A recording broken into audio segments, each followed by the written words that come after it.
Number 9 में हमें बोला गया है जी एक 2x2 इन्वर्टिबल मैट्रिक्स का ग्रुप है जिसका एंट्रीज आर से रियल नंबर से बिलोंग कर रहा है एंड H1 इक्वल्स टू दिया गया है A belongs to G such that determinant of A equals to 1 and H2 equals to A belongs to G such that A is upper triangular. Okay, and दो statement दिया गया है P and Q। P दिया गया है H1 is a normal सब group of G and statement Q में दिया गया है H2 इज ए नॉर्मल सब ग्रुप ऑफ G। तो कौन सा ऑप्शन ट्रू है होगा वो हमें देखना है। यहाँ पर G जो ग्रुप है group of all 2x2 invertible matrices with entries from R, ये है GL2 ओवर R एंड ये जो H1 है ये सब ग्रुप होगा G का, ये होगा SL2 over real number R। ठीक है, तो H1 जो है वो जी का नॉर्मल सब ग्रुप होगा, तो ऑप्शन P जो है वो करेक्ट है।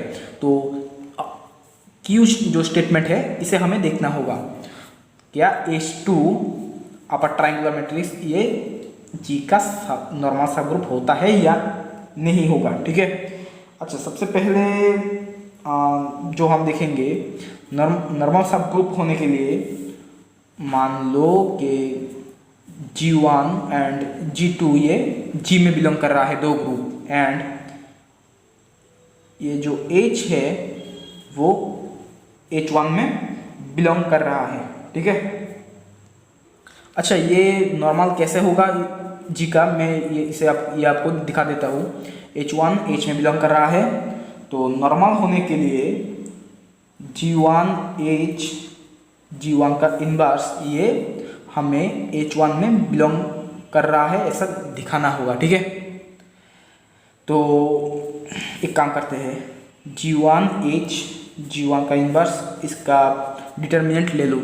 ठीक है, तो दिस इक्वल्स टू क्या होगा, determinant of G1 into determinant of ये H1 है, H1 into determinant of G1 का इनवर्स। अच्छा ये जो H1 है स्मॉल h1 ये कैपिटल H1 में बिलोंग कर रहा है, इसका मतलब इसमें जितना भी सब ग्रुप है सभी का सब ग्रुप नहीं, मान लो एलिमेंट है, इसमें जितना भी इस ग्रुप का जितने भी एलिमेंट होगा सबका डिटरमिनेंट 1 होगा, तो इसका मतलब डिटरमिनेंट ऑफ H1 जो है वो 1 हो जाएगा। तो determinant of G1 into determinant of G1 का इनवर्स, तो दिस इक्वल्स टू आप G1 इंटू G1 इनवर्स लिख सकते हो। ओके, अच्छा अब G1 इंटू G1 इनवर्स मतलब क्या है, आइडेंटिटी, तो आइडेंटिटी का आप डिटरमिनेंट लोगे वो तो 1 ही आएगा। ठीक है, अच्छा तो आपने इसका डिटरमिनेंट लिया तो ये 1 आ गया, तो इसका मतलब ये जो है वो H2 में, तो ये जो है G1 H1 into G1 inverse ये H1 में बिलोंग कर गया है, तो इसका मतलब ये जो स्टेटमेंट P है वो ट्रू है, H1 नॉर्मल सब ग्रुप ऑफ G। अब हम Q स्टेटमेंट को देखेंगे, H2 क्या नॉर्मल सब ग्रुप ऑफ G होता है या नहीं। ओके, तो मान लो कि G1 जो है G1 हमने यहाँ पर क्या G1 एंड G2 लेने, G2 लेने की जरूरत नहीं, सिर्फ G1 ही। G1 मान लो मैंने लिया है ऐसा ABCD, ठीक है, एंड H2 जो है वो मैंने ऐसा लिया अपर ट्राइंगुलर मैट्रिक्स AB0D। ठीक है, अच्छा अब G1 का इन्वर्स क्या होगा, वो होगा डिटर्मिनेंट ऑफ G1 मतलब 1/AD minus BC and adjoint of G1 वो होगा D minus B minus C A। अच्छा अब देखो G1 H2 मैंने दिया, H2 कैपिटल H2 में बिलोंग कर रहा है। ठीक है, H2 इंटू G2 का इनवर्स ये क्या आएगा,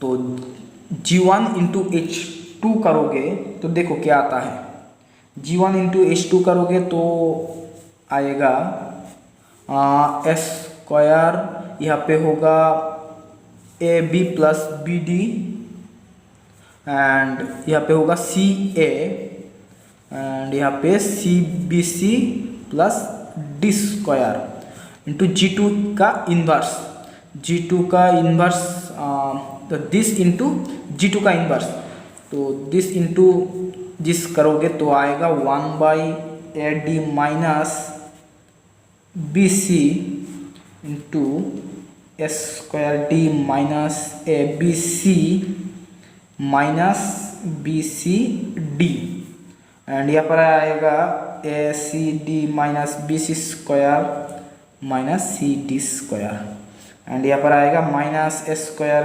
plus A² plus ABD, and यहाँ पे minus ABC plus ABC plus AD², तो minus AB² plus AB² cancel, minus ABC plus ABC cancel.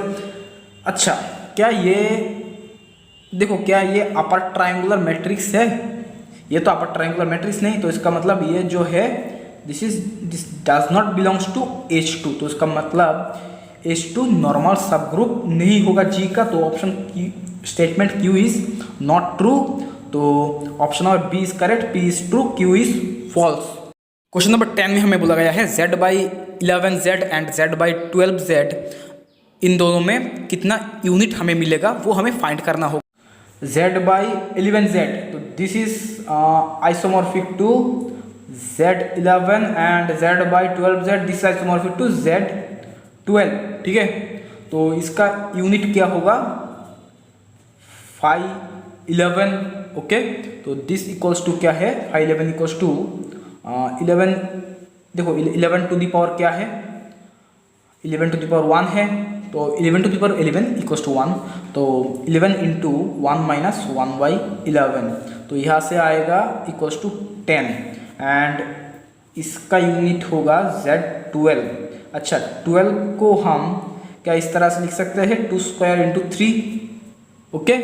तो दिस इक्वल्स टू होगा 2² इंटू 3 इंटू 1 माइनस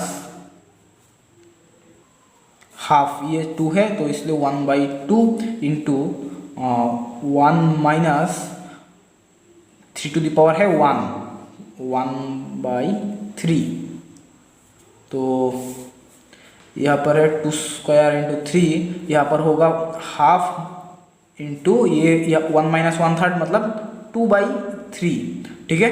3 से 3 कैंसिल एंड 2 से ये 2 कैंसिल, दिस इक्वल्स टू 4, तो इसका नंबर ऑफ यूनिट है 10 and इसका नंबर ऑफ यूनिट है 4, तो ऑप्शन नंबर सी जो है वो करेक्ट है, 10,4।